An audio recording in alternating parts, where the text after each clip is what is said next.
ಕಳೆದೆರಡು ದಿನಗಳ ಹಿಂದೆ ಕೊಡಗಿನ ವಿವಿಧೆಡೆ ಭಾರೀ ಮಳೆಯಾಗಿದ್ದು, ಕುಶಾಲನಗರ ಭಾಗದಲ್ಲಿ ಮಳೆಯಿಂದ ಹಾನಿಗೀಡಾದ ಪ್ರದೇಶಕ್ಕೆ ಮಡಿಕೇರಿ ಕ್ಷೇತ್ರದ ಶಾಸಕ ಮಂಥರ್ಗೌಡ ಭೇಟಿ ನೀಡಿ ಪರಿಶೀಲಿಸಿದರು.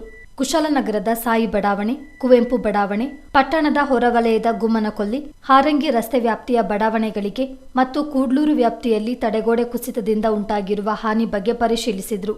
ಕುಶಾಲನಗರದ ಸಾಯಿ ಬಡಾವಣೆ, ಕುವೆಂಪು ಬಡಾವಣೆ ವ್ಯಾಪ್ತಿಯಲ್ಲಿ ನಡೆಯುತ್ತಿರುವ ತಡೆಗೋಡೆ ಕಾಮಗಾರಿ ಪರಿಶೀಲನೆ ನಡೆಸಿದ ಶಾಸಕರು ಆದಷ್ಟು ಬೇಗನೆ ಕಾಮಗಾರಿ ಮುಗಿಸುವಂತೆ ಅಧಿಕಾರಿಗಳಿಗೆ ಸೂಚಿಸಿದರು. ಸಾಯಿ ಬಡಾವಣೆಯಲ್ಲಿ ಪ್ರತಿ ವರ್ಷ ಮಳೆಗಾಲದಲ್ಲಿ ಪ್ರವಾಹ ಪರಿಸ್ಥಿತಿ ಉಂಟಾಗುವ ಹಿನ್ನೆಲೆ ಶಾಶ್ವತವಾಗಿ ಪ್ರವಾಹ ತಪ್ಪಿಸಲು ಅತ್ಯಾಧುನಿಕ ತಂತ್ರಜ್ಞಾನದಲ್ಲಿ ಕಾಮಗಾರಿ ಕೈಗೆತ್ತಿಕೊಳ್ಳುವಂತೆ ಸಂಬಂಧಿಸಿದ ಅಧಿಕಾರಿಗಳಿಗೆ ಸೂಚಿಸಿದರು. ರಾಜಕಾಲುವೆ ಅಭಿವೃದ್ಧಿಪಡಿಸುವ ನಿಟ್ಟಿನಲ್ಲಿ ಜಿಲ್ಲಾಧಿಕಾರಿಗಳ ಜೊತೆ ಚರ್ಚಿಸಿ ಕ್ರಮ ಕೈಗೊಳ್ಳಲಾಗುವುದು ಎಂದು ಮಂಥರ್ ತಿಳಿಸಿದರು.